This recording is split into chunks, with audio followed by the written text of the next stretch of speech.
This is the Washington Week Webcast Extra. Hello and welcome. I'm Gwen Eiffel. We had so much to talk about on the regular broadcast that we just had to stick around a little longer to talk about what else we've been covering this week. Joining me, David Sanger of the New York Times, Pierre Thomas of ABC News, Karen Tumulty of the Washington Post, and John Dickerson of CBS News and Slate Magazine. John's reporting caught my eye recently with something he wrote titled 7 Questions We Should Ask Anyone Who Wants to Be President. Now, I think about this all the time. The questions, like my big main question is why? But what are your questions, John? Well, so what I figured is with everybody jumping in, we're going to have months of chance to ask them about all kinds of different things. But if you look at what anybody has to do, even to be a barista at Starbucks, they give you a set of questions at the beginning, and they're about your life experience and when you faced challenges and how you overcame them. And then whether you can make coffee or not is important, but there's a certain set of basic questions. So mine are... and we should say there are more than 7, but they're all I could come up with on deadline. What's the biggest crisis you've faced in your professional life? So that gets at, have you been in an emergency experience? Because you're going to face one almost immediately when you're president, either the Bay of Pigs or the downing of an EP-3 spy plane. What personal crisis have you faced? A different kind of test than professional. Mm-hmm. Sometimes you have to dig down very deeply in your personal life. Well, you're going to have to do that as president. Political triumph. So that's different. Can you make the people love you? That's your job as a politician. And then what's your governing triumph? Because getting elected, as we've seen, is not the same as succeeding in office. And then the last ones are, this is a catch-all. So what experience do you have that you think might be relevant in the office? Ted Cruz said, well, his period as Solicitor General in Texas. That's not really a governing position, but he tried to make the case that his skills there. Ben Carson might say, I spent 22 hours separating conjoined twins. That's a high-pressure experience. I would know how to handle pressure as a president. Then Scott Walker could say, I survived a recall. Yes, and the only one to be reelected from a recall. Then the last 2, what historical presidential moment informs your thinking, and what did it tell you? Scott Walker said that he learned from Ronald Reagan when Reagan fired the air traffic controllers that told the Soviets that they couldn't mess with Reagan. Now, some Soviet experts would say that's a little too simplistic. And the final one is to tell us a joke. That's not really a question, but Secretary of Defense Robert Gates said that humor was a crucial test of temperament, presidential temperament. Did they have some sense of the lightness of life? Because the job is so difficult. And he said, I asked him about this about a year ago, and he said, of all the presidents that I worked for, there are only 2 who had no discernible sense of humor, Richard Nixon and Jimmy Carter. I rest my case, he said. It was the secretary who said, I rest my case. I'm trying to think about the field right now and who has a discernible sense of humor that we've seen so far.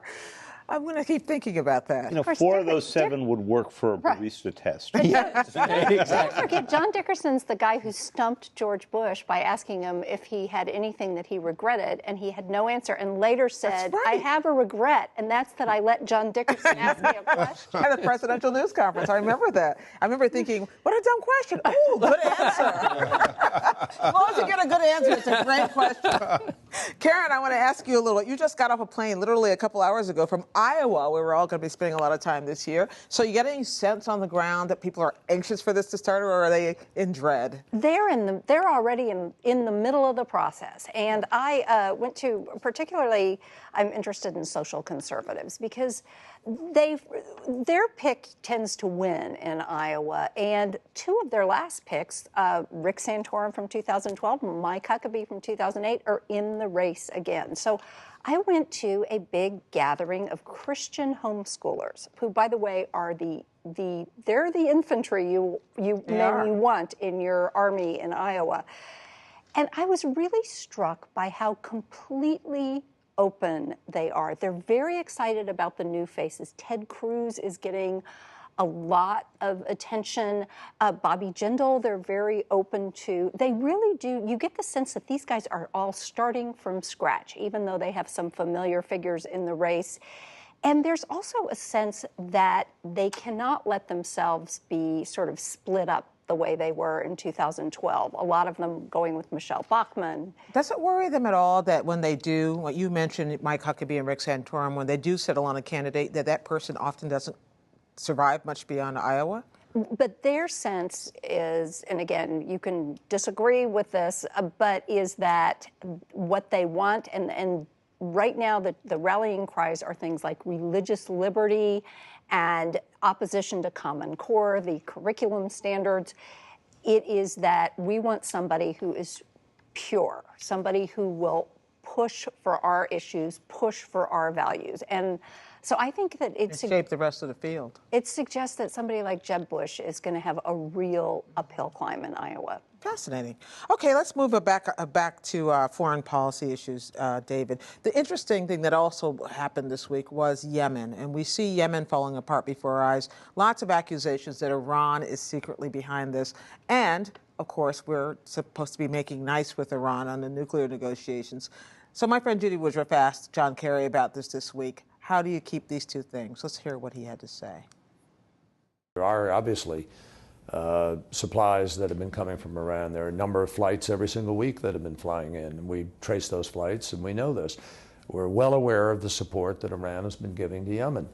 And Iran needs to recognize that the United States is not going to stand by while the region is destabilized or while people engage, in overt warfare across lines, international boundaries in other countries. So we're very concerned about it, and what we've made clear to our friends and allies is we can do two things at the same time. I believe that's called walking and chewing gum. But is it possible to make nice to Iran and also to keep them at bay when it comes to Yemen, David? Well, it gets even more complicated than that because, of course, we're on the same side, although not allied, in the fight against ISIS. Right. We're on a different side in dealing with Yemen, and we're trying to figure out how we're going to come to an accommodation on the nuclear side. So there are a couple ways to look at this. One of them is we did arms control agreements with the Soviet Union for years while they were opposing our interests throughout Europe, throughout Asia. You know, we did arms control agreements during the Vietnam War. Right. So one way to argue this is you can't confuse the two. The other side you get, though, is the concern in Israel, the concern in Saudi Arabia, that if, in fact, we got the nuclear agreement, which these days would be a high-class problem to have, if you got it, that it would fundamentally reorient America's alliances in the Middle East, and we could find ourselves really trying to tie up with the Iranians. And people are standing up and saying, is that really the way you want to go? Speaking of ISIS, let's talk about the degree to which, Pierre, homegrown, I don't want to call them terrorists, but folks who are born, raised in the United States are suddenly getting caught trying to get in league with ISIS. More and more and more we're seeing it. Well, we've documented at least 34 cases in the last year where people have been charged or accused of trying to go to Syria to join with ISIS. Just this week, we've had 3 people charged in the United States with either supporting or attempting to join ISIS. It is one of the top concerns of federal law enforcement right now, particularly at the FBI.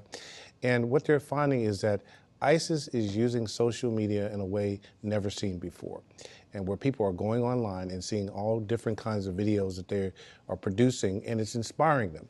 And we're talking men, we're talking women, we're talking boys and girls. Even teenagers have been caught trying to get into Syria to support ISIS. This last guy's from Kansas, right? Right. The guy today just charged from Kansas, young man who planned to enlist in the U.S. Army and then detonate a car bomb to kill his fellow soldiers. That's the accusation. And again, they only got onto him because he was posting negative things on Facebook. And when they found out about that, the Army, which was about to let him enroll him in the Army, said, not so fast. FBI interviewed him, and still, even after being interviewed by the FBI, he fell for a plan when the FBI sent some people posing as radicals near him. He still was trying to detonate a bomb this morning, they say. I never know when I hear these cases whether it's just someone who's running online and saying random things, or whether it's a real threat, someone who's really going to do something, or whether it matters that this is a great example of that. The FBI points to is the Boston Marathon bombings. These were 2 people, the 2 brothers who were charged, who were not sophisticated, right, but they believed that they learned how to make their bombs by and large from Inspire magazine, which is an online posting from Al-Qaeda. And they said that at one point they were on to the older brother, and the investigation didn't yield enough evidence to charge him. They let him go. Eventually, he moved on. Their argument is that most of these people, if left to their own design, at some point would get the means to do an attack. And that's the thing that's driving them. And the one point I would make, too, is that a few years ago, the FBI got a lot of criticism that some of the people that they were charging would never have done it, right, and that this was entrapment. Well, since that time, they've done something very specific, which is they build into the investigation opportunities for the person to say, where the undercover says, do you really want to do this? And time again, what they see is that the suspect says, yeah, I want to do it. Mm-hmm. And one of the cases that we recently brought to light, they let the people actually think they're making a real bomb.